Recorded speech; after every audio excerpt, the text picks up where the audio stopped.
Ladies and gentlemen, would you please rise for the playing of the Sibling Rivalry Baseball Podcast with your host, the 2023 IBWAA Podcast Host of the Year, Jana, and her big brother, Jeff.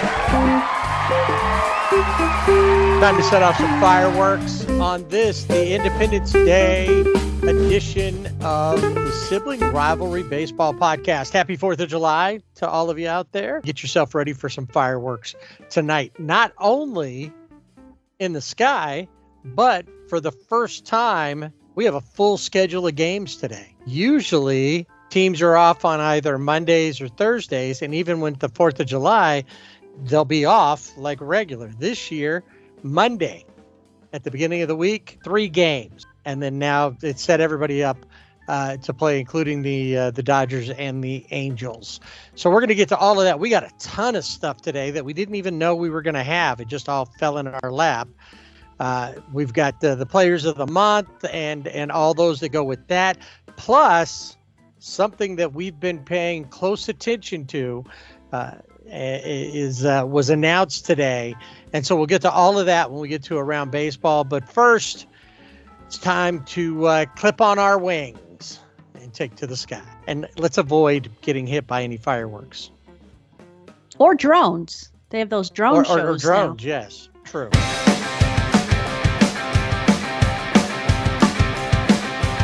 All right, before we get into a week of perspectives when we talk about our two teams, because we've talked about this a lot, about how one team, depending on what they're doing, how you feel about your team, how the world feels about them, what could be an okay week could actually be a disaster. Or even if it was an exceptional week, it could be a disaster.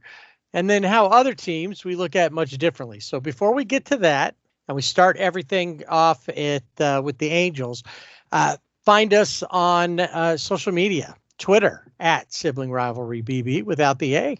And on Facebook and Instagram at Sibling Rivalry BB with the A. And of course, our website, siblingrivalrybb.com. New jerseys are out for the AllStar Game, and they're pretty much just as atrocious as the hats. We didn't talk about that last week, but we'll get to that, whether it's this week or next week. Regardless, you can go see them at the Fanatics. Click on the Fanatics link, and it'll take you to our website, or it'll take you to Fanatics from our website, and you'll be able to go see those All-Star hats, the 4th of July hats, which will still probably be available even though today. Go order your 4th of July hat on the 4th of July. That would be good, and check out whatever else we have here. This is the first year we didn't do walk-up songs in the history of the Sibling Rivalry Baseball Podcast, but you can go find previous walk-up songs. All right, so the Angels.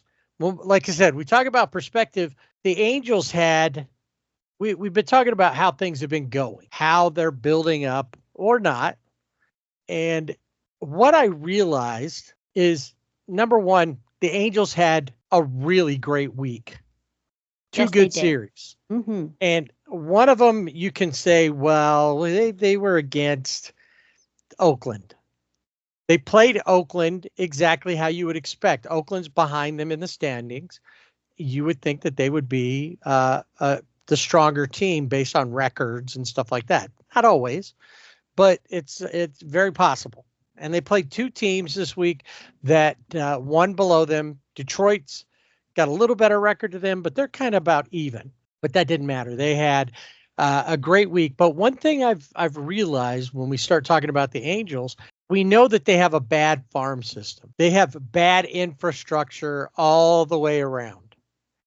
And that's all back to Artie. Artie doesn't want to spend the money on player development and things like that. So I didn't think about it like this until recently, and recently being the last couple of days after watching Wash say a couple of things and thinking about all these meetings. Wash is running a AAA team.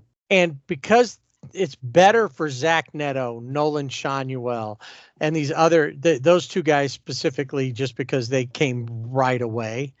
But any of the others, there's a pitcher that Davis Daniel, that's a rookie that made his debut. when I started looking at it from this standpoint, there's no player development for these guys down below. So the only way to develop them is to bring them here. So Wash isn't just a major league manager. So it makes me wonder if some of the things he says sometimes that I have to roll my eyes at, like telling the other day he was talking about earlier this week, the Angels, going in their game, Jose Soriano, who had been out on the IL, was coming back, and they were talking to him about it, and he answered his questions, but then he was like trying to head off Erica Weston, who was the field reporter for the Angels, head her off at the pass, like, well, that doesn't mean this or that. It's like, she didn't ask you that. She asked you, is he going to have a pitch count? She asked, are you happy he's back and feel this? And then he's given answers that she's not asking and nobody wanted to know. And I think it's because he doesn't want anybody have too high of expectation on anything.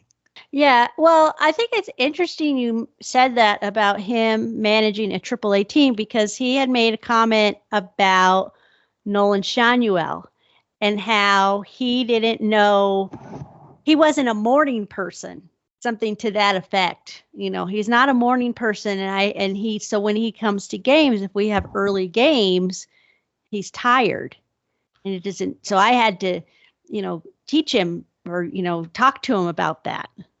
Yeah, you got to be ready to play. Yeah.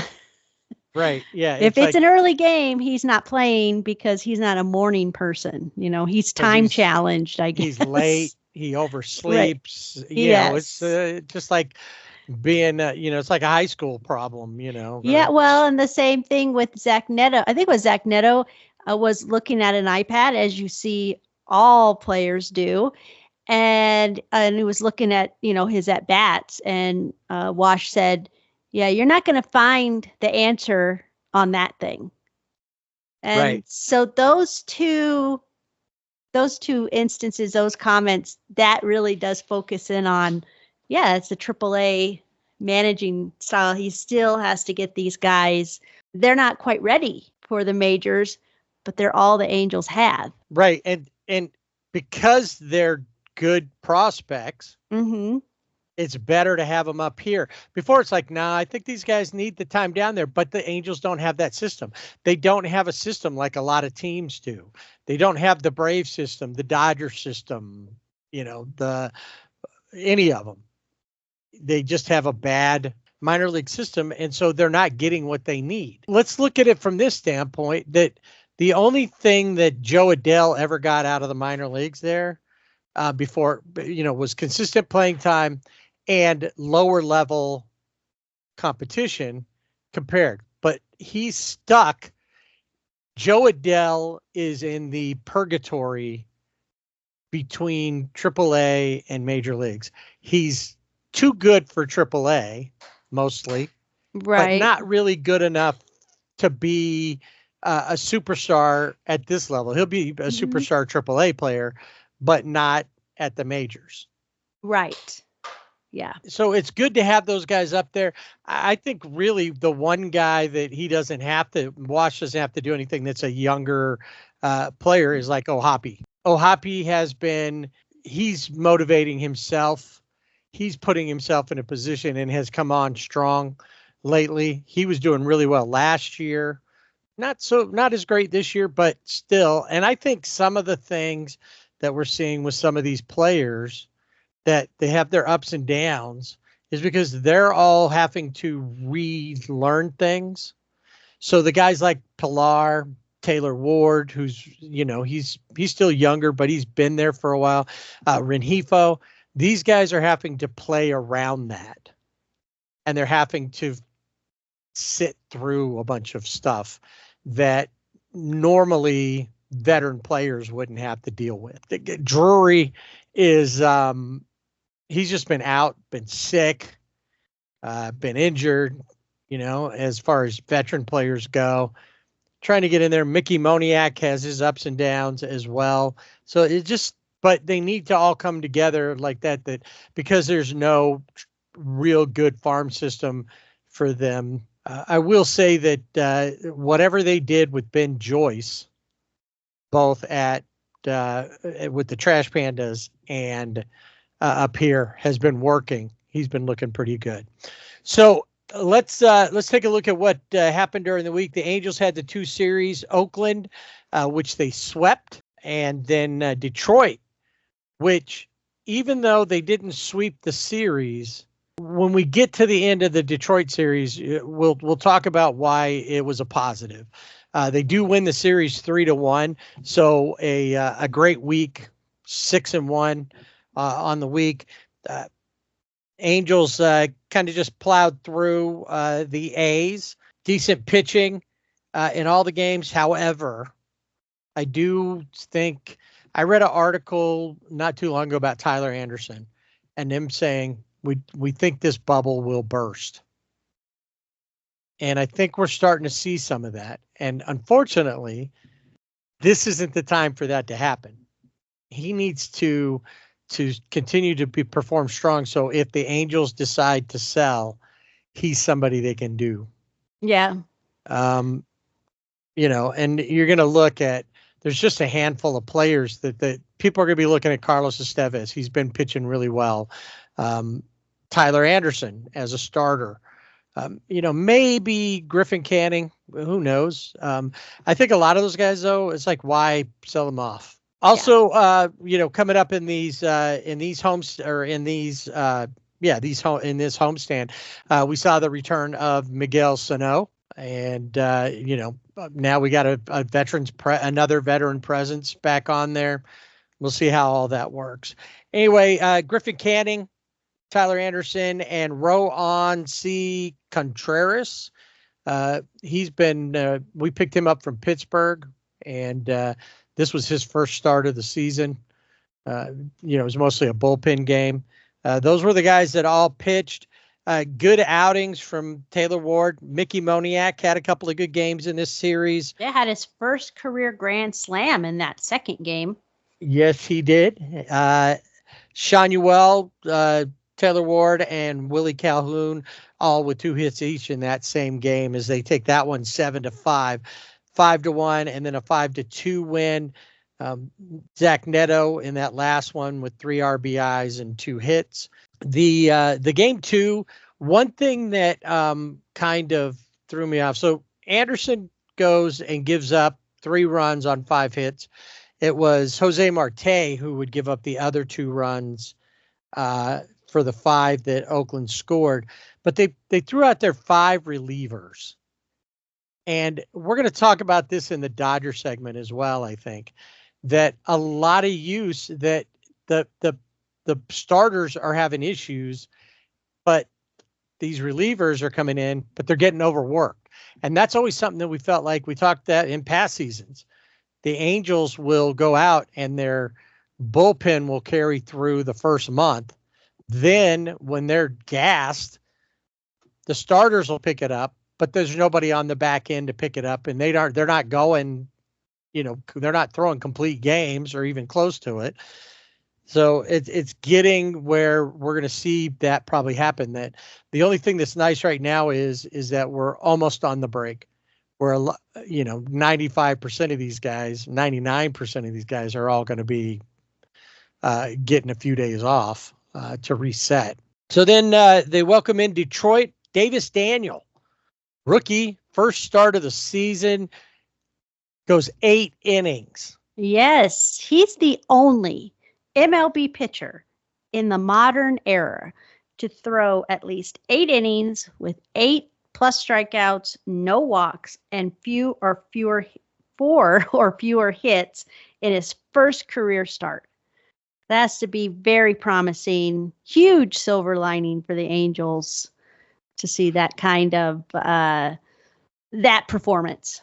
And then when you look at it, it was nice because Ben Joyce came in and threw a scoreless, 9th, and they walk off with that. Which I need to go back for a second to that second game of the Oakland series. It's amazing that they won, and like I said, I'm worried about Tyler Anderson kind of falling off now. He struck out 2. He walked 5. Yeah, that I have that written down. That really stuck out to me because Tyler Anderson, seeing him when he pitched for the Dodgers, didn't see that many walks from him. And even earlier in the season, he didn't walk. Not one that really you have to earn it. And yeah, it's kind of fallen off there. Yeah, so I'm concerned about that, but we'll see. And honestly, I'm more concerned because even if we keep him, which is fine, he's serviceable.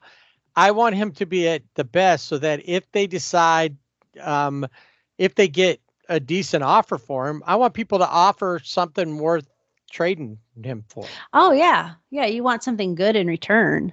Right.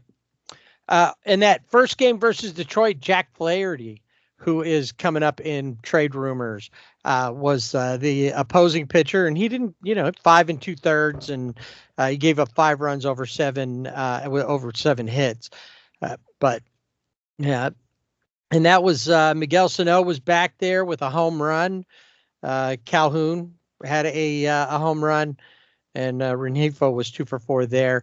Second game, also a win, but the continual one good start, and he's continued to drop off and will probably be DFA'd at some point. Zach Plesac was below average, 2.2. So 2 2/3 innings he went, and it was really a bullpen game. In the big thing, in the big picture, it was just based on how many they threw.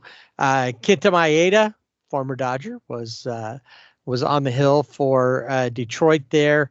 And I'm trying to remember somebody that was one of the relievers was also a former Dodger that pitching in that game. And I forgot to write it down. Ohapi, Rengifo, both doing well. Brings us to game 3 of the 4-game set. The Zennings game, also a win for the Halos. Griffin Canning, not a great outing, but serviceable. 6 innings, gave up 5 runs on 6 hits, struck out 4. In that walk-off win, it was Kevin Pillar. It was his first walk-off hit since 2018. Wow. It's been a while. Well, you don't always come up in those situations. Yeah, that's I guess, true. But I just was like, 2018. Yeah, he drove in Taylor Ward to win that game 6-5. And then we get to what I'll call the spotlight game for the series, the 2 series. Game 4, Tyler Anderson back on the hill, and he goes 4 2/3, gives up 6 runs on 7 hits. This time struck out 2, only walked 1. So that looked better.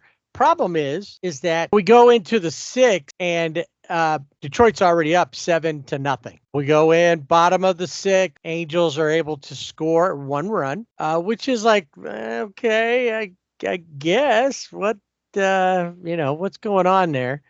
Anyway, they get a run in the bottom of the 6th. Brandon Drury drives in Nolan Shanuel, and you're like, well, is it going to continue to be this kind of game today? And the bottom of the 9th comes, it's 7-1, and the Angels, and I'm sure Wash had to be smiling. They didn't give up. In every game over these 7 games, they didn't ever give up. You didn't see them just roll over to the A's, and the A's played them tough. But they kept pushing to make sure they got in there. Shelby Miller, who I was talking about. Oh, right. Yes. Yeah. But they didn't give up. And in this game, they were able to get almost all the way back. 7-6 was the final in that game. 5 runs. Zach Neto with a 3-run homer helped there, but the guys were getting on base. They got there was a walk, hit by pitch, a walk. Zetto comes up, 3-run homer. Joe Adell with a 2-run homer, but they kept pushing. They kept getting guys on base. So it wasn't a couple of solo home runs. They actually got the home runs when they had people on base, which is nice. Yeah, and so that really put them in a position to, so now what do they do from there? They in June, it looks like all of these things that they've been doing, this learning that Wash has been doing, has been working. It looks like it. Yeah. Now, here we go into July. We'll talk next week about the games they're playing in Oakland. So we'll see if they're able to just maintain that mastery of the A's. And then they head to Chicago to take on the Cubs. Who knows, what they're going to be able to do. The Cubs are a middling team overall. The A's, obviously, we know where they're at. Can they continue to do that? Can they continue to win or win most of the time? All you got to do is win the series. If you lose one here or there, you're building up. It's not, you don't have the expectations that the best teams do. The teams that we think are supposed to win titles, right. They don't have that. Right. Continue to build, and that's it. As long as people, but of course, everybody's like the Angels are the worst, and on social media, the worry is now the Angels are only 9.5 games out of a playoff spot. The wild card, even both sides. Yeah. And it's early enough now. Now, remember last year they went on a run and they were only about 2 games out of a wild card spot when they decided to buy. And that that definitely worked against them. And they ended up releasing all those guys that they got so they could get under salary, the cap, or I know it's not a salary cap, but they could get under the deal so they didn't get There's a tax. Yeah, so they didn't get taxed on their payroll, or penalized on their payroll. So people are worried that this is going to be, now we're motivated. That Perry's going to going to look at it and go, we're heading in the right direction. Let's go get some people. It's like, no, yeah, if you're going to get people, sell off the parts, do what they've been avoiding. A rebuild. Yeah. And, so we'll see come trade deadline. Of course, the question now is too, what are they going to do when we get to the draft, which will be happening, during All-Star week as well. Will they go for best? Will they try the pitcher thing again? Who knows? Lots to look at, but I think the best way to look at the Angels is that they're not a bad team. They're just not experienced. They're just not developed. With the exception of a handful of players that are the veterans, and maybe even some of the veterans could be, could use some of this minor league mentality buildup to get themselves back in order. Yeah, it wouldn't hurt. We'll see. Plus, Mike Trout is now doing light baseball activities. Still no word on Rendon, but hopefully, both of them are. There's been talk about both of them coming back by the end of July. I just want them to both to go as slow as they need to. We're not going anywhere with them, so no worries about being without them for a little bit longer, just to make sure they're fully healed. And Mike Trout kind of saying, I got to make sure I'm 100% because I came back too early last time. Right, exactly. Yeah, he is jogging. He's working on a treadmill. He's playing catch, but that's about the extent of it. But he says he feels good, and so that's a good sign. And yeah, you don't, like you said, you don't want him to come back too early. He obviously doesn't want to come back too early because he wants to have a good rest, of the season that's left for him. Right. All right. Players of the week. Who you got?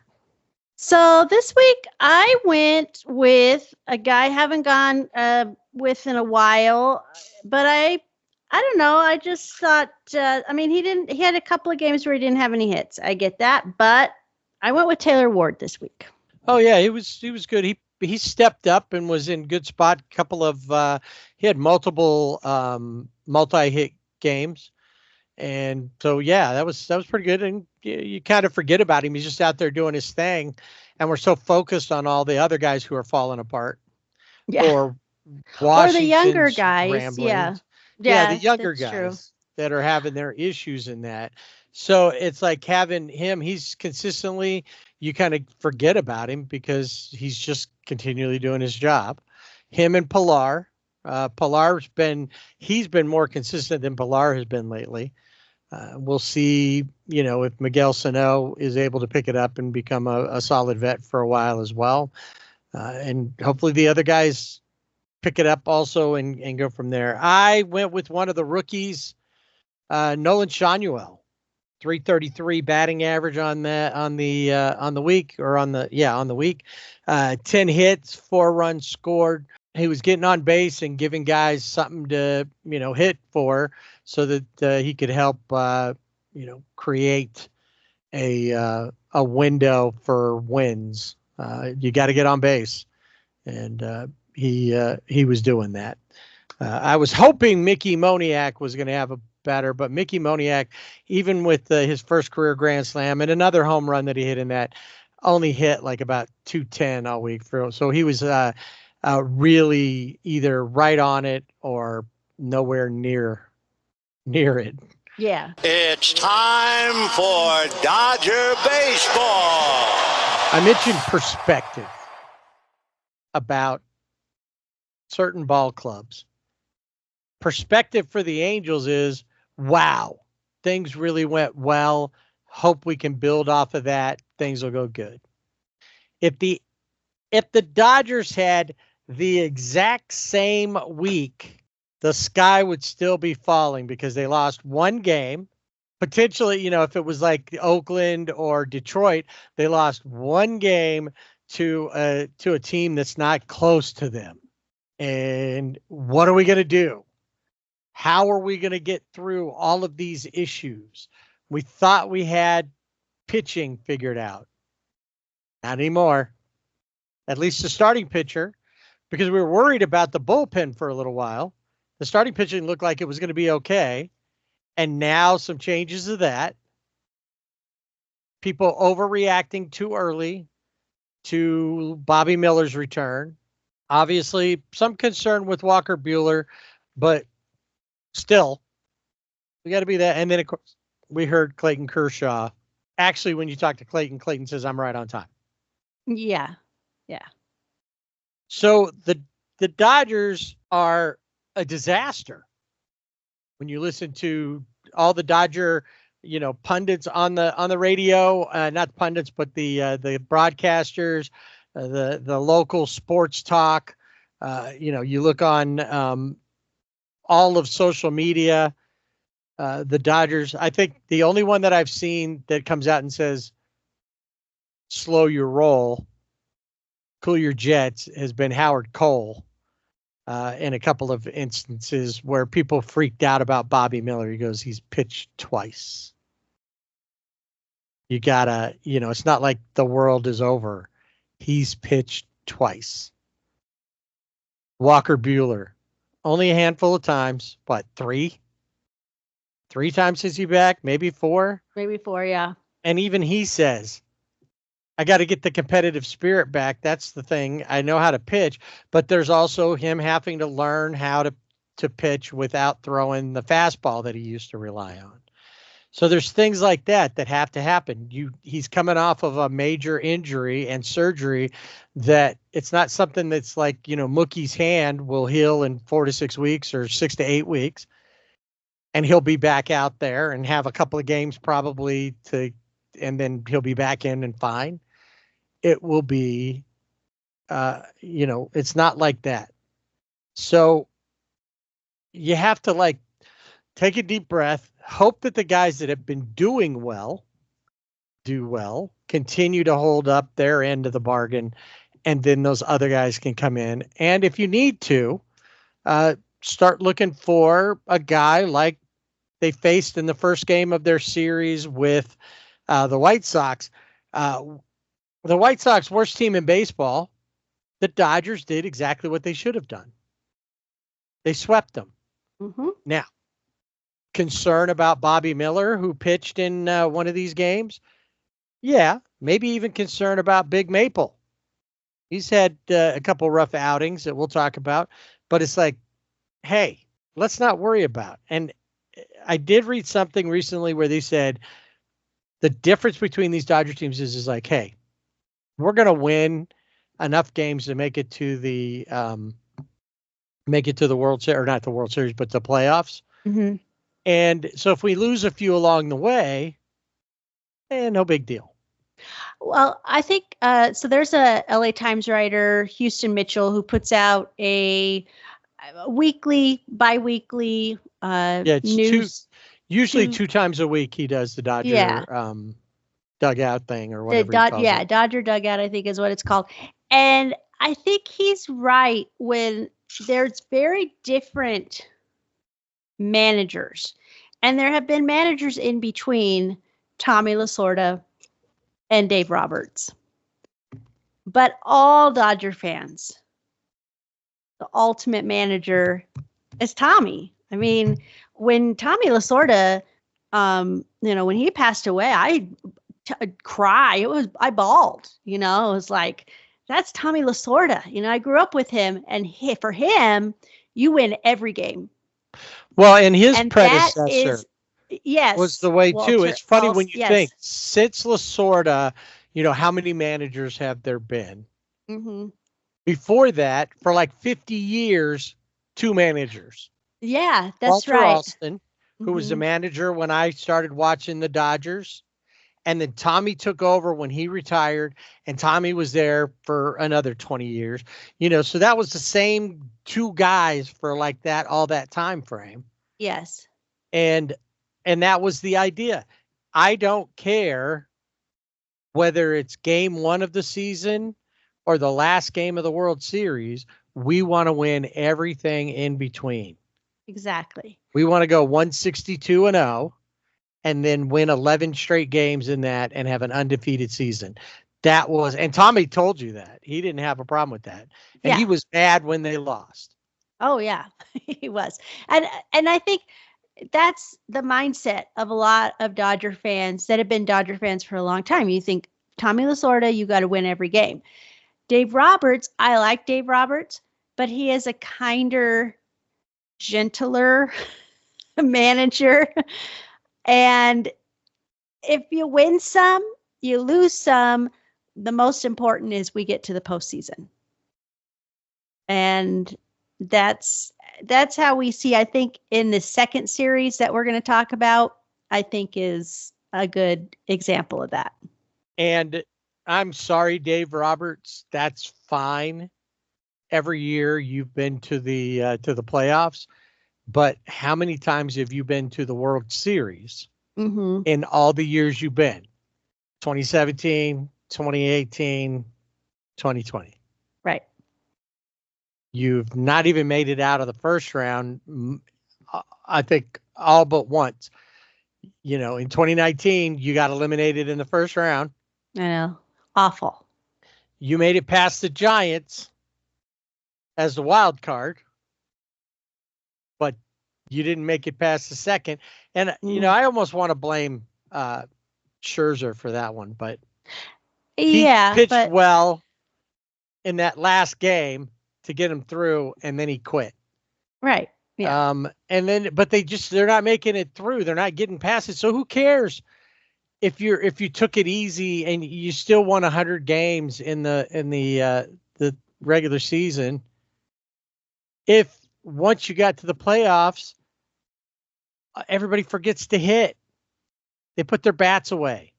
Mm-hmm. That's what you need. If you can do with that attitude and then make it to the World Series every year, then that's fine. But they're not doing anything. Actually, really, when you look at it, I mean, they're making it a playoffs. The Dodgers under Alston and Lasorda, in the 70s, they went to 3 World Series. Right. 74, 77, and 78. Won it in 81. And then with a different team, but still with Lasorda, they did it again in 88. And then nothing. for a long Right. time. A long time. They were absolutely awful for quite a few years in there. So, but yeah, so let's talk about their time in the White Sox, which did see a Bobby Miller homecoming because he's a Chicago area kid. He is. Yeah, I've seen some, and I talked about this before. We've talked about this. Garrett Crochet kept the Dodgers in the first game. He kept them scoreless through the 5 2/3 innings he pitched. It wasn't until their bullpen, not a great, where the Dodgers were able to come in and win that game 3-0. James Paxton pitched 5 innings and gave up 3 hits, but no runs. And the bullpen was able to come in and kept them scoreless. But his name, the White Sox pitcher, has been linked to the Dodgers many times. Now the White Sox are saying they're not gonna give him away. They're not gonna trade him, and also you've seen Luis Robert Jr., but he's kind of his play lately has not been, and that might just be because of the team he's on, hasn't been stellar. But those two have been made a package, kind of like a package deal. I would imagine that if this were a deal that the Dodgers were to make, and of course they're in on it, but they're in on everybody, as we know. Everybody's like, oh, the Dodgers are in on that. We've talked about that. They're going to want a lot. So, but he did keep the Dodgers scoreless. In this second game, this was Bobby Miller came in and only pitches 2 innings. So it's his second start. First start was in Colorado, wasn't great. The second start, not great. Gives up 4 hits and 3 runs. Dodgers end up winning this game 4-3, but the bullpen came in and Bobby Miller in 2 innings gave up 4 hits. The bullpen combined, 6 relievers only gave up 4 hits together. So the bullpen was needed definitely in this game. Now, Bobby Miller says that his shoulder feels great. His body feels great. And he says, I think it's just sometimes trying a little bit too hard out there, doing a little bit too much. So, maybe he just, instead of thinking, I've got to win this game, obviously you want to win the game, but throwing too hard or just pitch, just do what you know. And maybe he's not doing that. I think that they've got, and Mark Pryor has shown to be maybe not the same level as his predecessor. Yeah. But still a good pitching coach. They have we were just lamenting the poor development with the Angels. The Dodgers are opposite. Yes. And yeah. And so there's places that he's got to trust that what the pitching coaches and the guys that he's working with there are telling him about how to do that, and not feel like he knows better. Yeah. Especially with a guy like Mark Pryor, he's been in the trenches, had a good baseball career overall. And, these guys and realize, it's going to take a little bit of time. You're not going to come right off of the IL and return to whatever your top form was. Right. And in fact, if you're going to play it that way, your chances are you're going to hurt yourself again. And we can see that in that, I think, stuff that Walker Buehler was doing. He was saying the right things, but he was still doing it. And this hip issue that he has very well could be connected to how he's throwing, stuff like that. And because he's trying to overdo things, he's injured himself again. Luckily, not his arm, but. Yeah. I mean, there could be a lot of things. You're on the IL, you come off maybe the way you're landing or your, whatever it may be. It could be little, it could just be a little tweak. But you have to, as a pitcher, or as just a player, it could be offensively too. You have to see that. You have to know that that's what you're doing before you're going to be able to change it. I think the whole encapsulation of this series all comes down to the last game, and that would be Gavin Stone, who threw a complete game in this 4-0 win, 9 innings, 4 hits, no runs, no walks, 7 strikeouts, didn't give up a home run. This is exactly what Dodger fans needed to see, because what is the pitching?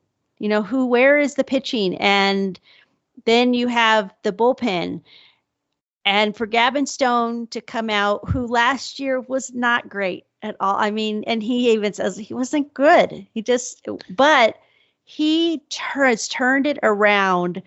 And for him to be able to throw that complete game, and the biggest thing is for them to allow him to throw a complete game is probably even bigger. Right. That's than anything. huge. That's huge. When you think about it, it's like, they just don't happen anymore. And for him, I bet you Doc was sitting in there like, but nobody got up and threw. He was efficient with his pitches. I think that would have been one thing. If he was way over 100, he probably wouldn't have had the chance. Right. But that's also good, is they give him the confidence to go out there and do that. He becomes one of just a handful. I think I heard how many total. I know Max Fried has 2 complete games, and then there's a bunch with 1. I think it's also, there are people who always will come out and say, yeah, he threw a complete game, but it was against the White Sox. So, well, yeah, but because somebody said that, and then yeah. somebody else came out and said, so the 81 other games, the 81 other pitchers that went against them that didn't throw a complete game against them, and if you're going to say that, then how come he didn't hit him? Right. Yeah. Everybody should be throwing complete, perfect games against the White Sox. Exactly. With that mentality. Yeah. And by the way, it's about 15 total complete games so far this season. Yeah. And he's got one of them. Which otherwise you have to be a Philly, it looks like. Well, Nola's got a complete game. Sanchez, Suarez, yeah. Yeah, they all have complete games. Max Fried has 2. A couple of Blue Jays. And I think it also speaks to the evolution of pitching in Major League Baseball, because it used to be one guy would have 15 complete games, not a combined 15 games across all of Major League Baseball. They're showing, I saw a thing, just Bob Gibson, just his playoffs, 9 games, 8 of them complete games. And even the 9th one was like almost a complete game.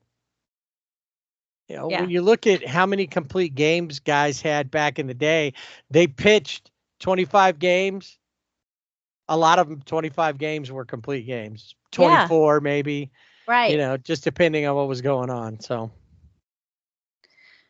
I will say, in this 3rd game where Gavin Stone does throw that complete game, Teoscar Hernandez, who had been away on family business, I think his grandfather had passed away, comes back, and they pencil him in second in the lineup, and he goes 0 for 3. He did have an RBI, it was a sac fly, but I think they've done this to him before, and he just does not belong in the second spot. He just doesn't. No. That's not where Teoscar shines. So I don't think they should do that again. Ohtani had a home run. Actually, he had 2 home runs in this series, and Freddie Freeman had a home run as well. And so a good series for the Dodgers. Like you said, it's the White Sox. They should sweep them, but a lot of good things.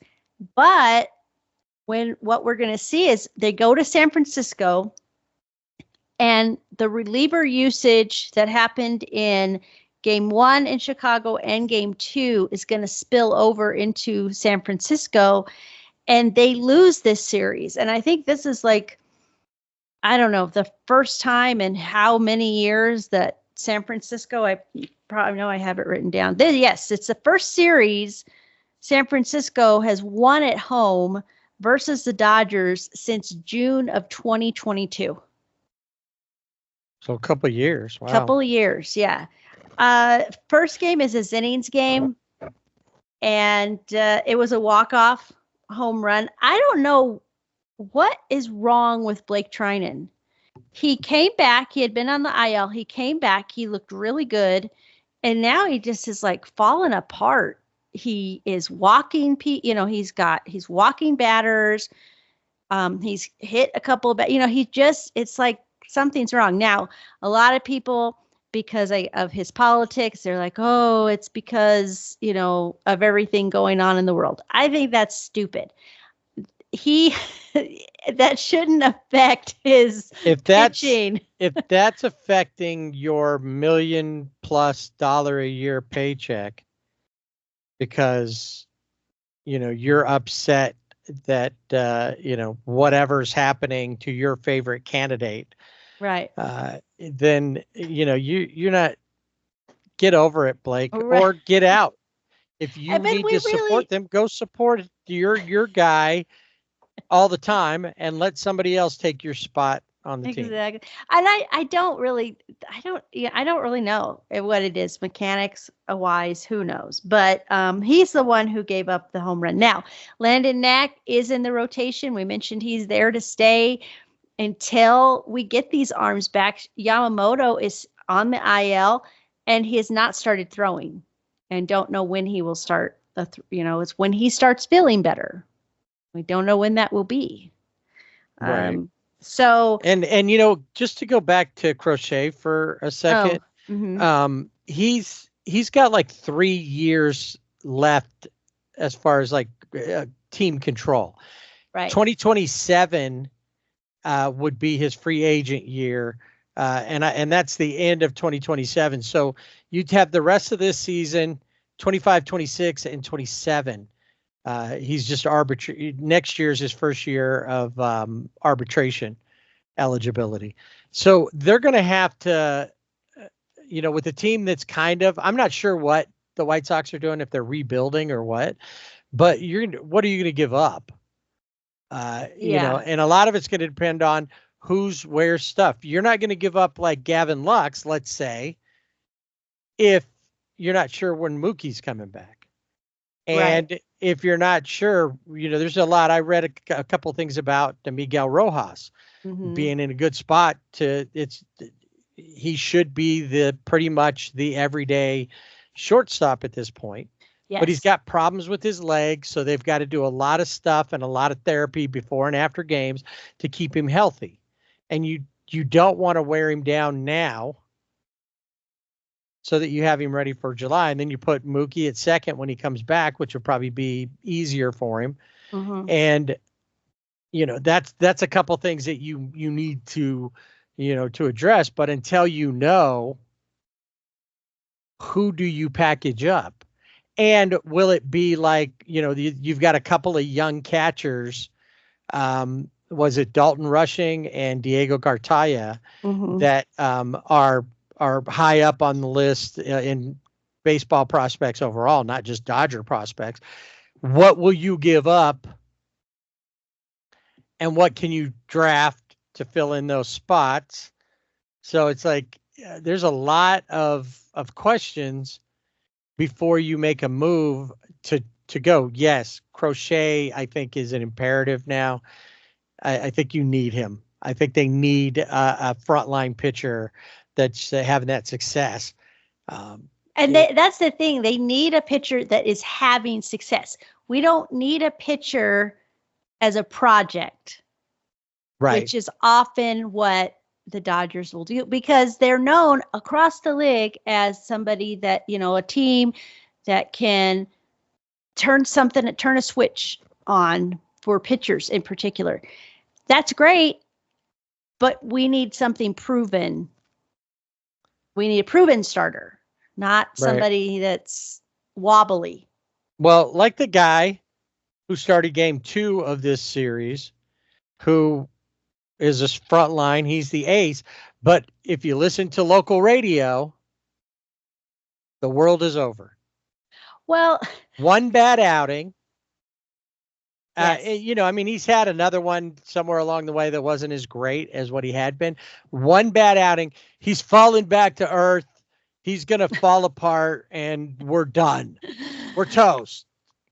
And I'm like, he didn't pitch great that day, but it's not one thing. They didn't lose that game. No. Even though he gave them a head start.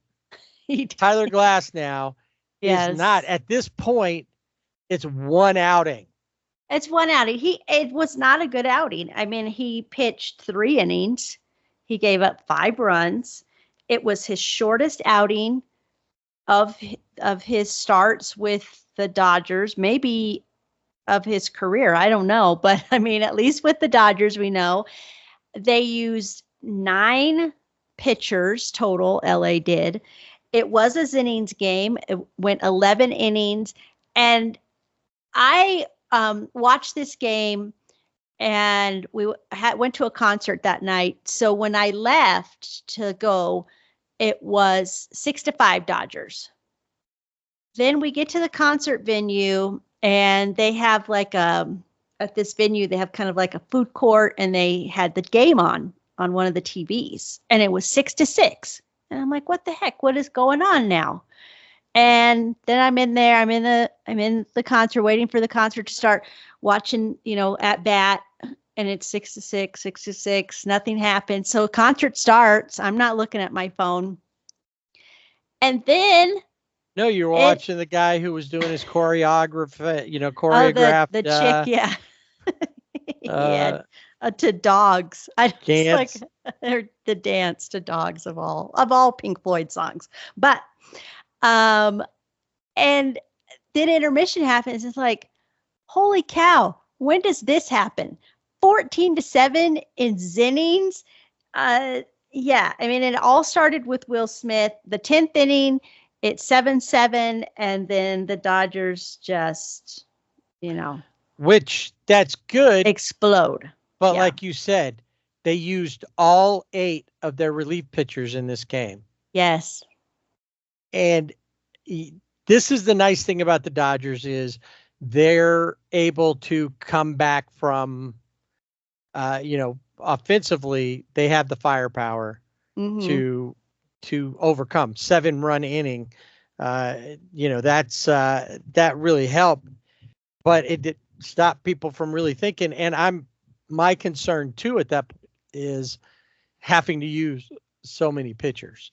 Right. Well, because you have another game the next day, and I was watching, it was on Fox. It was national on Fox. Joe Davis, obviously, is there. John Smoltz. John Smoltz has never been my favorite pitcher. He's not my favorite. Well, one, because he's on the Braves. And he's not really one of my, a good, to me. Sometimes he's got some good things, and analyst wise. I personally, and this is probably because I'm a Dodger fan, would rather listen to Oral Hershiser because I feel like sometimes he has a better insight. But that's what he kept talking about the entire game about Tyler Glasnow. He was like, I was so excited to see him pitch, and then he does this, and I'm like, his release point where it wasn't where it should be. I'm sure he knew it. You can tell he's very demonstrative with his feelings on the mound when things are not going right. He also did not have good defense. There were things, I think Kevin Biggio got the ball, but couldn't even make a play. He couldn't make a play at home. He couldn't make a play at first base. Why did we get him? Like what? Why?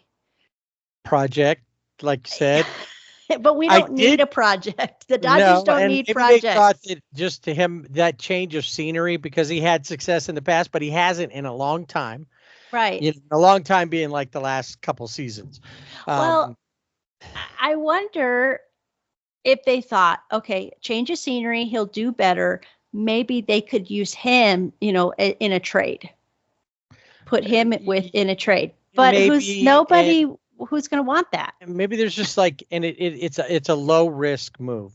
Yeah. And they're not sure what they're going to do. They just needed somebody to get them from point A to point B. He's helped. He's had moments. Mm-hmm. He's not great. He needs to be DFA'd. But who do you replace him with? Right. You're probably going to replace him with somebody else that you'll pick up off the waiver wire, or who's available, or just opted out of their minor league contract. And you're going to get probably the same thing. Right. So just roll along with him. He's there. He fills a spot. He's not the greatest. Yes, you'll probably get rid of him once you start deciding on what kind of trades you're going to make and all of that. And when a couple of guys come back, I did hear our favorite term, because CT3, who was given 100 at bats, and at about 99, he decided that they were serious and he started hitting. Right.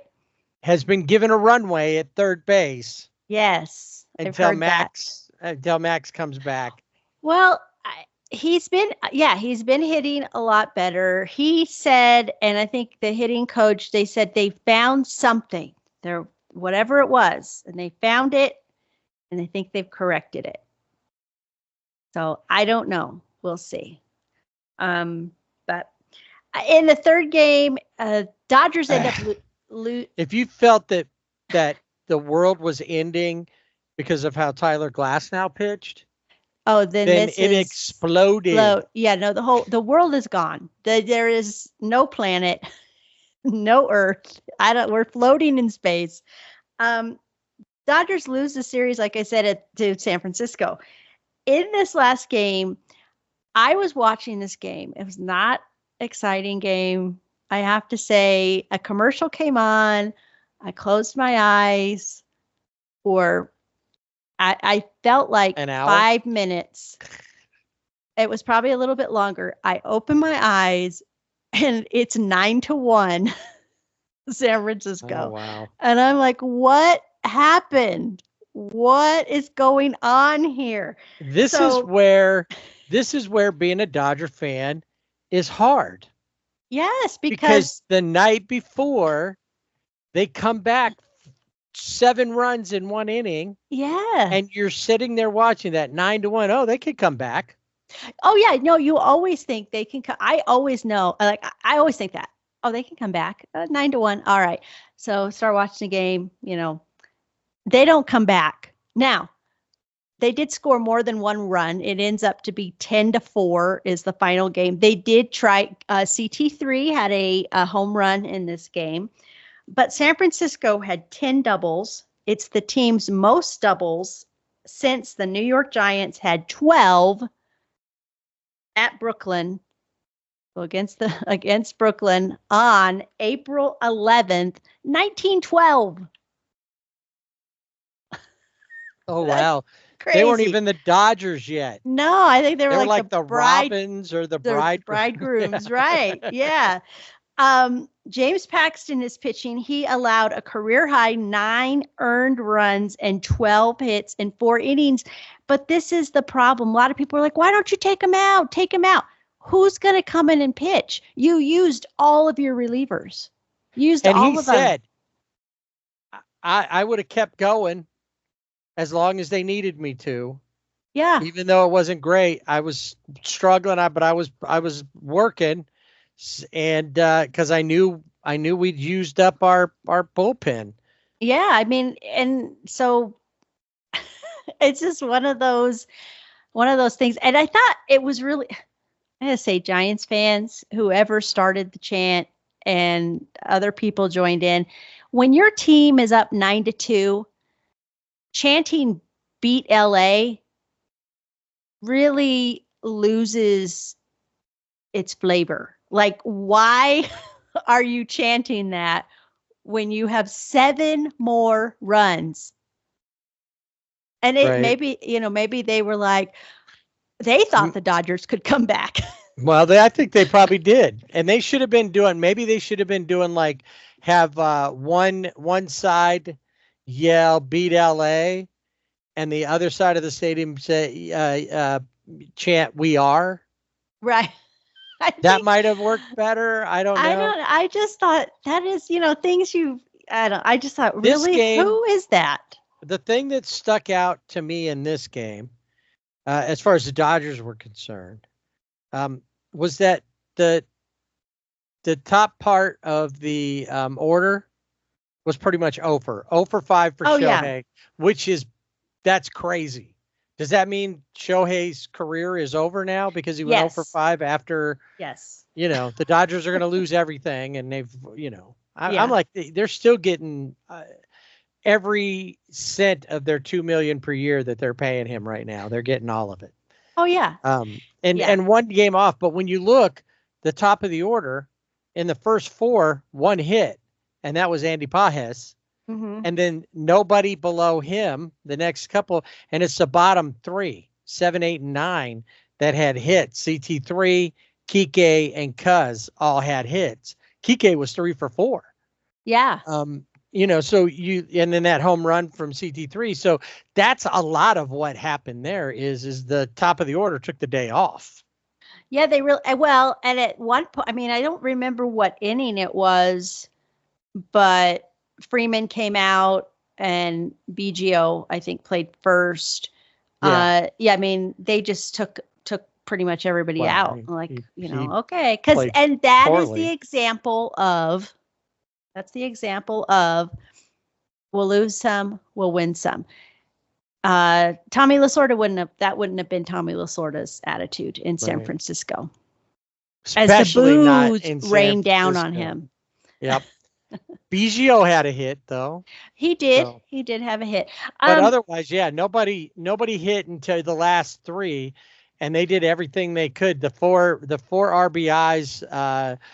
Chris Taylor had 2 of them, and Cuz had the other 2. Yep.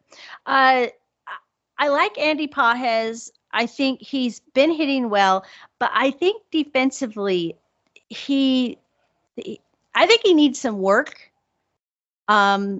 Because I don't know if it was just maybe he had never played in San Francisco, and center field, the outfield in San Francisco is hard. Yeah, it's a funky so outfield. Maybe I was too hard on Andy Pages, but I feel like there's some times where he lets, instead of where I think he could possibly make the catch, he'll stop and then he'll just let it bounce off the wall. And then, the guy gets a double or whatever. And I feel like, I don't know. I wish that we could have his bat coupled with James Outman's, defensively. Because James Outman right now, he's in Oklahoma City. He's not, he's not doing great. And which leads me to he's off and on, with what he's doing there, but which leads me to second in this game. Yeah, right. No, that doesn't work. It doesn't work. Which leads me to Cody Bellinger. His name has been brought up as that the Cubs could possibly trade him. And he was a Dodger favorite. They're always like, do you think that they could get Cody Bellinger back in center field? Because Kenley Jansen name has also come up as a possible moving to LA. And I think maybe it seems like the feeling may be mutual on Kenley's, that Kenley would probably like to do that if it's true that the Dodgers are looking at him. So maybe it is a mutual feeling, or maybe it's one-sided. I don't know. But I don't know that that's always the answer, is to bring back your former players. I don't think so. Especially, and I hate to say this, but I don't think Kinley's, while Kinley is, could come in and take back over the closer spot. I just Yeah. I don't see that. If you're going to get a new closer, go get a new closer.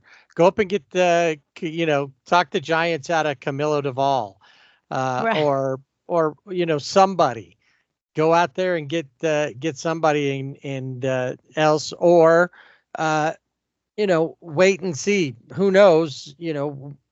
Who's not there? Brewstar Gratterall, is he going to come back? And if he does, would he be capable? I don't know. Right. I mean, there is some good news with him is that he has started a throwing program. Well, he's back with his throwing program, I guess, because he had been shut down. He's in Arizona, so we'll see. But yeah, I mean, but Ryan Brazier, where is he? Joe Kelly did go on a rehab assignment this week with the Quakes. So, he should hopefully be back after the All-Star break. We'll see. But yeah, there's just so many questions for the Dodgers, and the team they have on the field is not the team that's going to get them to the World Series. There is more work to be done in the front office. Brandon Gomes, Andrew Friedman, because they've got to figure this out, and they need to get players if they're going to do trades, if they're going to be buying. It has to be pitchers who can pitch that don't need they don't need to have a project, and players who already are doing well at the plate and are good defensively. Proven play. They need those things, but here's what they also need. Mm-hmm. This is a prime example, this last game, where the top of the order does nothing. Right. And that's the guys that got to do that. You get Mookie back. Mookie didn't hit either. Mm-hmm. You need Mookie, Shohei, Freddie. They have to drive the bus. And then Teoscar, because when you set Teoscar Hernandez up in that 4th or 5th spot, he delivers. Yeah. I mean, he had the walk-off hit, that drove got the Dodgers to the win there. So you got to have those things. And if they're not going to do that, one thing to have a bad day now, but they do it in October every year. You could set your clock to it. It's exactly what's going to happen. Yep. So you mentioned Arizona, that Brewstar's down there.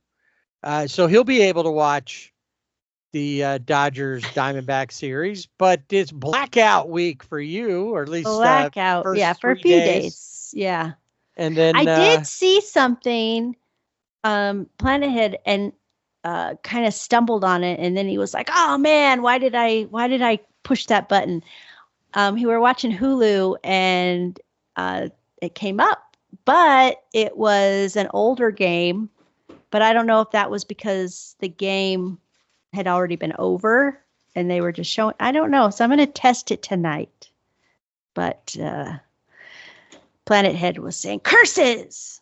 Why did I?" What was he thinking? Push that button. What was he thinking? But yeah, for the most part, yeah, it's blackout. We are blackout for 3 days, and I can watch the condensed games. Right. Not as exciting. And then the Brewers will be around to take on the Dodgers. So the American League, the National League Central versus the National League West leaders will battle that coming up for the weekend. And with that, player of the week, I had to get Gavin Stone. Who else could you give it to? I mean, that's quite the feat these days. Honestly, I feel bad. I didn't even think about that, Gavin, even though I agree with you that that's a great trip. I honestly, when I went back and looked at everyone, we just were talking about issues with the bullpen. Mm-hmm. But over these series, the bullpen basically shut down the other teams almost every time. Yeah. And so I gave it to the bullpen in its entirety, overworked as they were. They came through, and while the starters were having issues, the bullpen kept everybody in games. Good choice. I like that choice. And it goes because Gavin Stone, when he had the complete game, they were doing an interview with him, and here comes the bullpen walking right behind him, patting him on the back, and yeah, thanks for giving us a day off, man. Yeah, we appreciate it.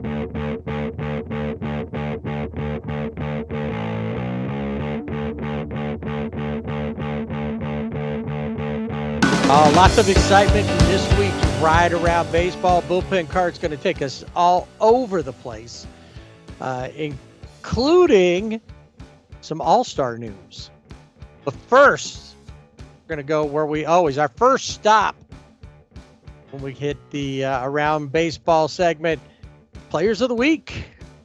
Yeah, Players of the Week. Vladimir Guerrero Jr. hit 500 over the week, 4 home runs, 17 RBIs. And then coming out of Cincinnati, the NL Player of the Week is Jonathan India. He had a 539, 613, and a 923 slash line, 10 doubles, 5 RBIs, and 8 runs. Nice week. Yeah. Which leads us from the week into the month. So Players of the Month and on from June, right? Yes. And we have some repeat winners in our Players of the Month. Aaron Judge of the Yankees and Bryce Harper of the Phillies become the first pair of players in MLB history to win back-to-back Player of the Month awards. Aaron Judge is the AL Player of the Month. He had 361, 479, 918 slash line with a 1.397 OPS. That was in May. Now listen to June. 409, 514, and an 864 with a 1.378 OPS. So he just got better from May to June.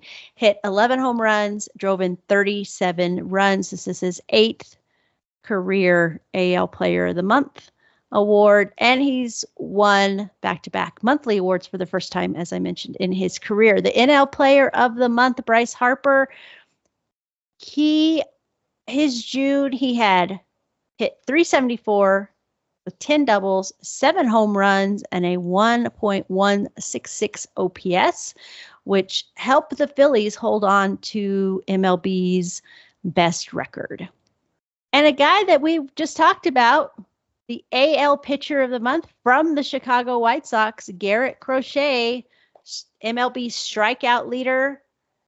He had a great start in May. He had a 0.93 ERA in 5 starts. And in June, a 1.91 ERA across 6 starts. He struck out 56 hitters in just 37 2/3 innings. The NL Pitcher of the Month, also from Philadelphia, Christopher Sanchez. I guess this is his first full season with the Phillies, and he has 16 scoreless innings across his past 2 starts, including a 3-hit shutout with 9 strikeouts. This is his first Pitcher of the Month honor because he has a 1.64 ERA in 33 innings in June. Nice. And, he's got a good rotation. Ranger Suarez, Zach Wheeler, and Aaron Nola, so good guys to be surrounded by. The AL Rookie of the Month, Wyatt Langford of the Texas Rangers. He had the MLB's first cycle of 2024. He had a 3-run homer against the Orioles to complete that cycle. I saw that. And his slash line, 309, 368, and 526. He struggled early. He'd been on the injured list, but he is the AL Rookie of the Month.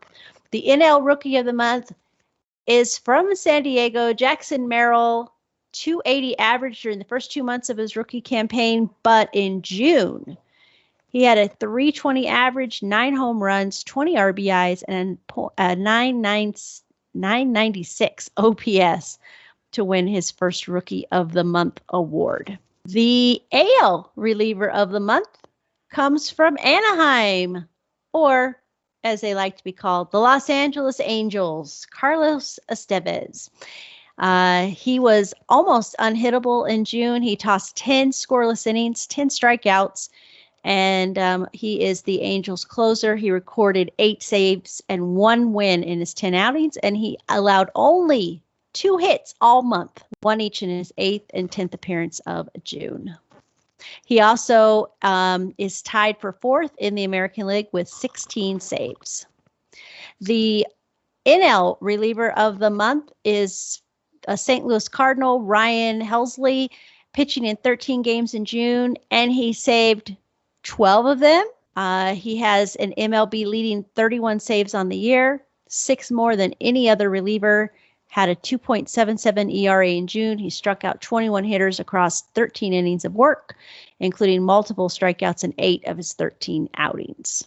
And those are your players of the month of June. Some good performances there that, some of them I saw, some of them I wasn't even aware of. I happened to catch Wyatt Langford's, specifically that home run. I got into the game late. That was the Sunday game. On ESPN. Oh, right. And I saw him hit the home run. I didn't realize as I see the ball go out, then they're like, he's hit for the cycle. And it's like, oh, okay. Yeah. I got here just in time. For the month of June, this marked Major League Baseball's highest average attendance since 2014. Wow. Well, I wonder what's driving that. I don't know. I mean, maybe you've got guys, Aaron Judge, when those bigger market teams are playing really well, like the Yankees are playing. Everybody wants to see Shohei. I think that helps. It's not obviously not those two guys, but I think the Phillies, probably Phillies home attendance in June helped push this over. Yeah, and like you said, there's a few exciting players out there. I know we got AllStar news today, so we'll talk about that in a minute. But like Paul Scanes, there's talk about maybe he should be the All-Star starter, but they're also saying Chris Sale from the Braves should be. So there's a lot of that, and these guys are playing well. I think, there's some exciting players out there and, like you said, people wanting to see other teams. I know eventually, if the Angels, if they don't pick up, as the season goes on, they're going to be like, hey, come out and see your Angels play. And right. Yeah, exactly. A guy that we could see his name coming up and going to a new team because the team he was with didn't want him anymore. Tim Anderson DFA'd by the Marlins. Of all the teams. I know. Of all the teams. That's crazy that he's out there, but he's not been having a good year for the Marlins. Unfortunately for him, it's been below average so far. So I guess I kind of get that why they would potentially do that. I mean, here's a guy that both of us like him, and he was hitting over 300, won a batting title 1 year, is always on base. We always talking about him being omnipresent. He's on base even when he's not playing. He's on base. Yeah, it was everywhere. But this year, instead of batting over 300, he's batting like 214. Slash line's really low. Slugging percentage is 226. On base percentage, nowhere near 100% like you would expect. It's like 23%. Oh. And so they just said, you know what? We got other people we can do stuff with. You're not cutting it. And it made me think about it as it came up. And then I was, reading some stuff, listening to other people. And I kind of bought into a theory here. August 5th of last year, Jose Ramirez knocked him out. Oh, that's right. And I'm wondering, since then, what's happened. He got, Tim Anderson got suspended. When he came back, I don't remember that swagger because he was like he was going to be the next Jackie Robinson. Mm-hmm. He was very cocky, and he's not been since. And I'm just wondering if maybe getting knocked down like he did by Jose Ramirez, if that just took all of that out of him and he's not recovered from that yet. I think that's very possible. I think that is a good theory. He needs to reestablish his confidence level and go from there. Yeah, I think you're right. So that makes sense. The most sense of everything. He doesn't have the swagger, and that knockout punch was what did it in. That was just it, and he's not recovered from that yet. So some time off, maybe he can get his head right and all of that. And then, there's going to be some spots coming up where teams are going to be looking for players, especially experienced players, to fill in a role. I would rather have Tim Anderson than Kevin Biggio. Right. Yeah. And then as we get towards the end of the season, you need guys to either rest guys or, you end up with guys sitting out on the wheel of IL. So we got some big names on the wheel this week, and we're going to start in Arizona with Jordan Montgomery, who has not been pitching well, is now on the 15-day IL because of right knee inflammation. And then in Cincinnati, that's a new place. Cincinnati. They've combined with some other city, and now they are Cincinnati. It's like Indiana and Cincinnati combined, and there's Cincinnati. Anyway, Cincinnati. In Cincinnati, Emilio Pagan is also on the IL with a right lat strain. New York Mets' J.D. Martinez is listed as day-to-day with left ankle soreness. Now, this one is interesting. Brandon Nimmo also listed day-to-day, but the reason is because he, I guess, was in his hotel. They were playing the Nationals, was not feeling well. He got up, went in to go to the bathroom, and he doesn't remember what happened, but he fell or passed out, and in the process fell and cut his forehead. So he has a cut on his forehead. So they said that he passed all of the concussion protocols, but he's still listed as day-to-day. Bryce Harper, who in the first round of All-Star voting was given his spot at first base, is on the IL with a low-grade left hamstring strain. And Kyle Schwarber is out with a mild left groin strain. And Taijuan Walker is on the 15-day IL with a finger issue. No specifics there. And then Corey Seager is listed as day-to-day with wrist soreness. Isaiah Kiner Falafa is on the 10-day IL with a knee pain.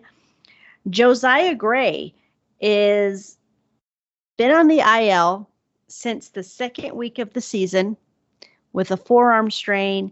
He now has elbow discomfort. He's going in for further testing. So I'm going to say that it's very possible Josiah Gray will be moving to the Tommy John wing of the IL wheel. Yeah, no doubt.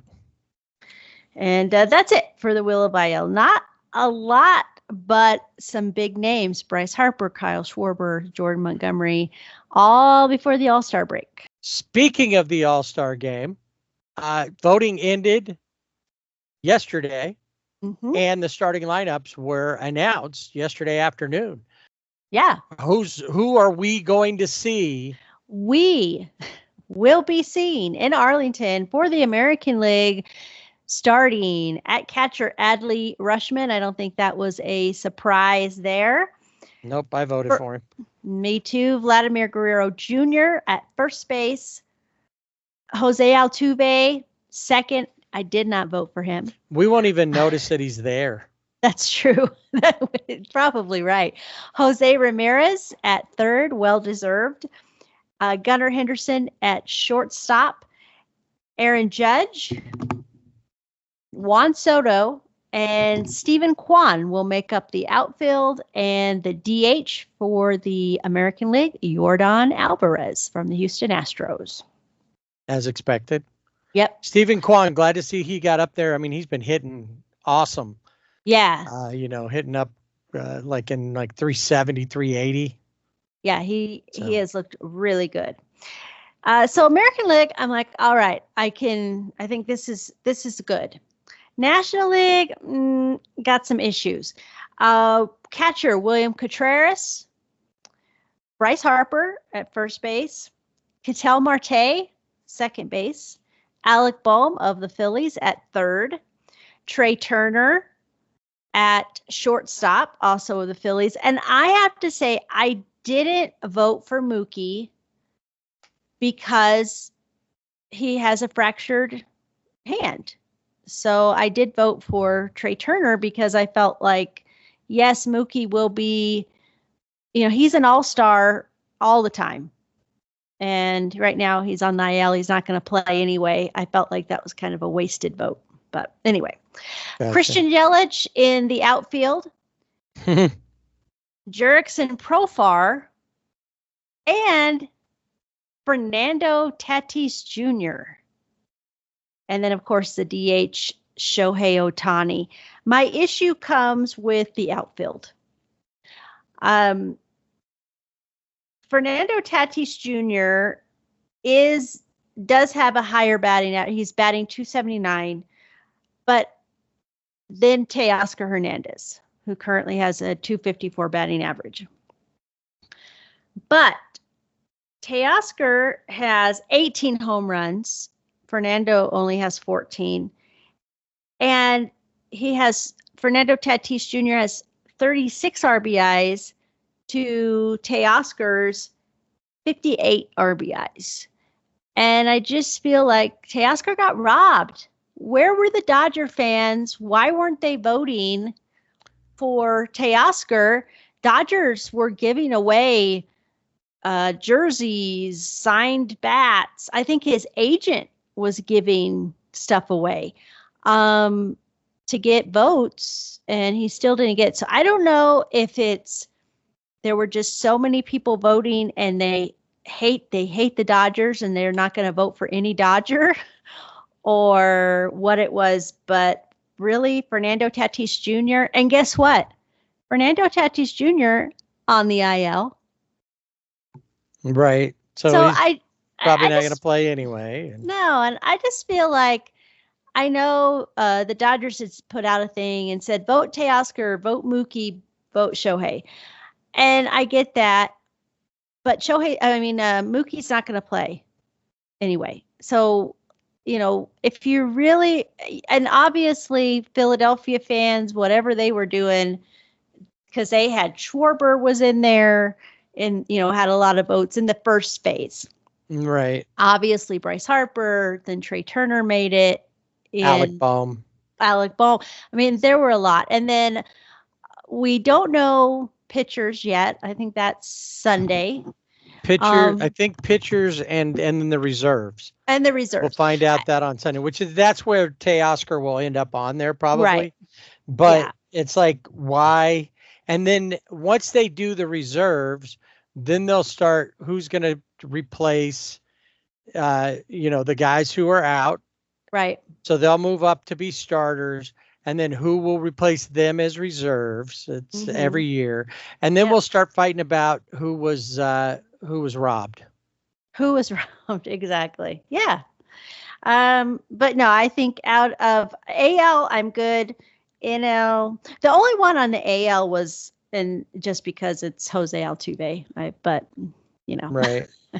But NL, I thought, come on, you could have done better. And I feel like fans will vote for, because you've mentioned it lots of times where they used to do the punch, and it was sometimes they would even give you, here's a card that's already punched out with your team. So a Dodger Stadium Angel, that's already punched out, or they give you one and you can do your own. And yeah, sometimes I'll just go and vote for all Dodgers. But I even sometimes have an issue with me doing that, because I'm like, I couldn't vote for Max Muncy as much as I like Max Muncy, because he's on the IL. He's not going to play even anyway. if he wasn't, and he doesn't deserve to be an All-Star. Like an All-Star. Right, but so I just, it's like, we're not doing it like everybody else is, apparently. We're not. We take it, I guess we're too serious when it comes. Maybe that's it. Yeah, next year. Sometimes what I'll do is, now because they do it online and you can vote up to like 5 times a day, I'll do one American League that's all Angels, one National League all Dodgers. Yeah. Then I'll do another one that's guys that they're on the ballot, but they're not going to be an All-Star. So I vote for all the guys that aren't going to be All-Stars. Okay. I'm one. And then the other 3, I make it a point to vote for people that I truly believe are the best choices. Yeah. I think, like in the American League at second base, I didn't vote for Tiny, but there weren't a lot of good choices in the American League. Yeah, that's true. And honestly, mostly I wouldn't vote for a Dreg. However, I vote for Luis Ariz over Ketel Marte. Right, me too. I did too. I think maybe where it's just like, who do we want to see? Maybe we're a little selfish that way. Right. Yeah. Well, you want to see the best, and that's so it'll be interesting. How they pick out. There's a lot of pitchers that are worthy. There's a lot of other guys that are worthy. I'm sure we'll see Teoscar there. We knew we would see Shohei. Shohei's talking about other festivities before we bring up the other All-Star ballot that we were going to talk about. So far, only Gunnar Henderson, as far as we know, has committed to the home run derby. Shohei had said that he wanted to, but he said he was going to talk to the team and his doctors and all that, and pretty much that's been vetoed. So he's probably not going to be playing in the All-Star game. He's not going to be in the home run derby. Right. So it'll be interesting to see who actually does show up in the home run derby. I'm not even sure who. I know Aaron Judge turned it down. He and Shohei are the, league leaders. Now, Teoscar Hernandez said it might be a possibility. When I think he was on the mic on the ESPN when they played the Yankees on that Sunday night game. So, that might be a possibility. So I think we're still a little bit out, but we'll get some more guys in there and see. And it could be somebody says, yeah, I'll do it. And then they could totally, wow everybody. Right. So we'll see, like you said, who comes up. So that's coming up Sunday. We'll get the rest of the rosters and get set for just about say a week and a half now from today till the All-Star festivities at the Grill in Arlington, Texas. All right. Every year we talk about different things that we do, different awards and stuff to given out that are connected through the IBWAA, the Internet Baseball Writers Association of America, and that we are both proud members of. And every year we get to select our All-Star team, and we have done so. And what you got? So this one, what's interesting with the IBWAA is you don't vote just for the starters in position, the, catcher, first base, that kind of infield, you also get starting pitching and relief pitching. So we'll Right. see how it goes. But the All-Star ballot, as voted on by the members of IBWAA, catcher for the American League, Adley Rushman. First base, Vladimir Guerrero Jr. Second base, Marcus Semien. Jose Ramirez was third base. Gunnar Henderson, shortstop. Outfield, Aaron Judge, Juan Soto, Kyle Tucker. That's what I was like, I thought Stephen Kwan and Kyle Tucker, I believe, is still in the IL, but maybe not. And because he had a shin, Right. But designated hitter, Yordan Alvarez. So pretty close to the starters. In starting pitching in the American League, Tariq Skubal from Detroit, Corbin Burns, and Garrett Crochet. Relievers, Emmanuel Clase, Clay Holmes of the Yankees, and Mason Miller of the A's. That's a good choice. I think that's who's going to be the A's representative. Yeah. In the National League, this one very close to American League, to the National League MLB starters. Catcher from Milwaukee, William Contreras, Bryce Harper, Ketel Marte, Alec Boehm at third base. Second base, there are two, Mookie Betts, Ellie De La Cruz. So I'm not sure how close, if they were tied. At shortstop? At shortstop, sorry. Yeah.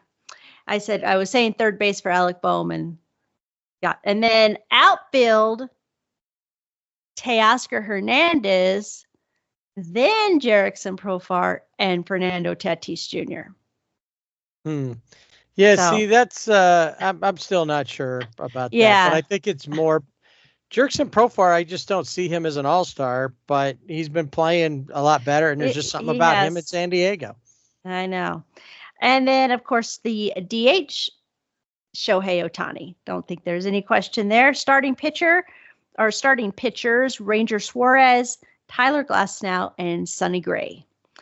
For relief pitching, Ryan Helsley, who is the reliever of the month for June, San Diego's Robert Suarez, and Washington National Kyle Finnegan. That's not bad. That's a couple good. I'd be good to see those. So you could see the difference between All-Star voting for MLB, All-Star voting for IBWAA. A little bit more.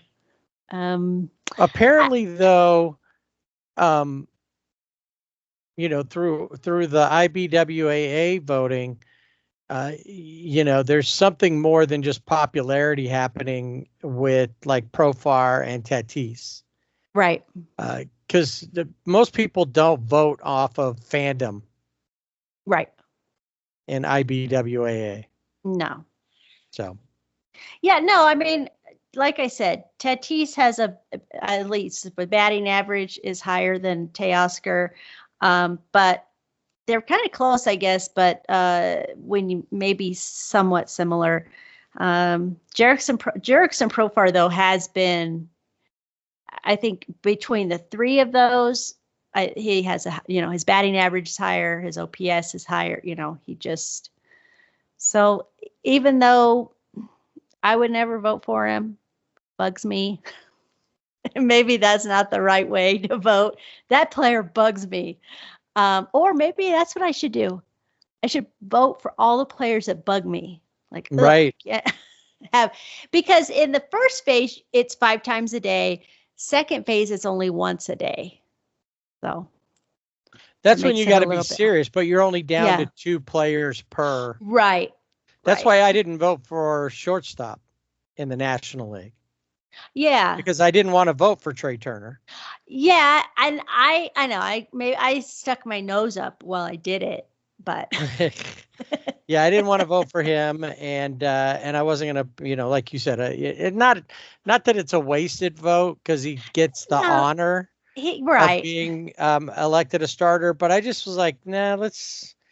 But that, once it comes down where you're eliminated down to just a 2, and make it a little harder. Just like my vote for second base in the American League, Right, was neither. Right. Yeah, that's the thing is there were a lot. I felt like this year, especially, there were quite a few positions. It's like, well, I guess I'll vote for, this person. And others you were like, yes, definitely. Jose Ramirez, yes, definitely going to vote for him. Or totally going to vote for, outfield Teoscar or DH, both of the DHs, Jordan Alvarez and Shohei Ohtani. But yeah, there were others, second base, like either you don't vote for either of them or you hold your nose while you're doing it. Right. Yeah, I was just thinking about who I had voted for Michael Massey from Kansas City is who I was voting for second base. Mm-hmm. And he didn't make anywhere. I don't know if he'll make it, as a reserve or not, but. Yeah. So that's who we will be seeing at the grill. Some of them. Some of them, not all of AllStar them. Game is a week from this coming Tuesday. What is that date? The 16th? 16th. Yep. The 16th, Home Run Derby on the 15th. And I believe that will all be on Fox. Yes. I believe so.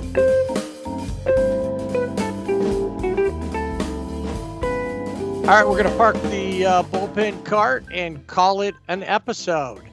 And head on out and do our 4th of July festivities, see some fireworks, watch some games, see if there's any fireworks in any of the games, and then see if there's fireworks after that they happen to show, or drones, as you mentioned. So we got all that to look forward to this evening, and we will catch up with you next week here on, it'll be the week prior to our departure for Arlington, Texas. You can find us on our Twitter at Sibling Rivalry BB without the A. And on Facebook and Instagram at Sibling Rivalry BB with the A. Website is siblingrivalrybb.com. Check out the Fanatics link for all your team's favorite gear, all-star gear, all that. We'll talk about all-star uniforms and hats next week. And it's all there available for you, and you can help out the show. You can also stop by the Ko-fi link. And if you want to contribute to the podcast, please do. We are more than happy to take your contributions. Help us, on our next road trip. Maybe even this road trip if you do it soon. Yeah. All right. So anything else, Jana? I don't think so. I was just going to say, though, if you do want to help, maybe I did see that the boomstick at the grill is like $30. So, if you'd like to sponsor us to eat for us to have a boomstick, we'll post it. We will share it. So yes, and we'll post it on our social media accounts. So go take a look at all those. Now you'll want to check them out while we're there, because we'll post a lot of pictures throughout our stay. And enjoy your 4th. Enjoy the fireworks. Enjoy baseball, and don't forget to swing away.